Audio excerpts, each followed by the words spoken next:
আসসালামু আলাইকুম রহমতুল্লাহি ওবরাকাত। সম্মানিত দিনী ভাইগণ, আশা করি এবং দোয়া করি আপনারা সকলেই ভালো আছেন। আপনাদের দোয়াই আল্লাহ পাকের রহমতে হুজুর পাক সাল্লাল্লাহু আলাইহি ওয়াসাল্লামের ফয়েজ ও বরকতে আমিও ভালো আছি।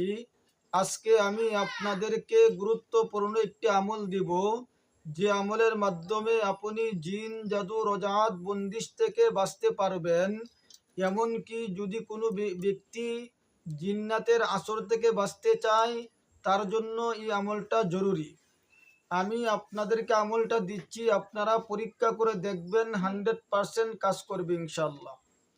আমলটি হচ্ছে, আপনারা রাতে ঘুমানোর আগে অথবা ঘুম থেকে উঠার পরে 2 বেলায় কাজটা করতে হবে। ঘুমানোর সময় এই আমলটা করতে হবে, ঘুম থেকে উঠে এই আমলটা করতে হবে। ঘুমে যাওয়ার সময় আপনাকে 21 বার দুরুদে ইব্রাহিম পাঠ করতে হবে। তারপরে আপনারা 11 বার আয়াতুল কুরসি পাঠ করবেন। ঘুমানোর সময় আপনারা দুরুদে ইব্রাহিম 21 বার পাঠ করতে হবে এবং লাস্টে যেটা করবেন, দুরুদ ইব্রাহিম পাঠ করার পরে আয়াতুল কুরসি আপনাকে 11 বার পাঠ করার পরে আপনার হাতের মধ্যে দম দেবেন।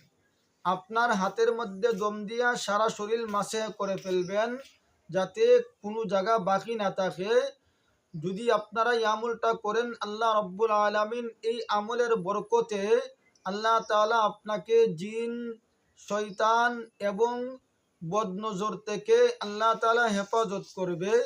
এমনকি যদি আপনার রজাত বন্দিশ থাকে, এগুলাও আস্তে আস্তে কাটতে থাকবে। আসলে আমলটা অনেকটা গুরুত্বপূর্ণ, আপনারা এই আমলটা করে দেখবেন, ইনশাআল্লাহ আল আজিজ কাজ হবে। আমার জন্য সকলেই দোয়া করবেন, আমিও আপনাদের জন্য দোয়া করি। আসসালামু আলাইকুম ওয়া রাহমাতুল্লাহি ওয়া বারাকাতুহু।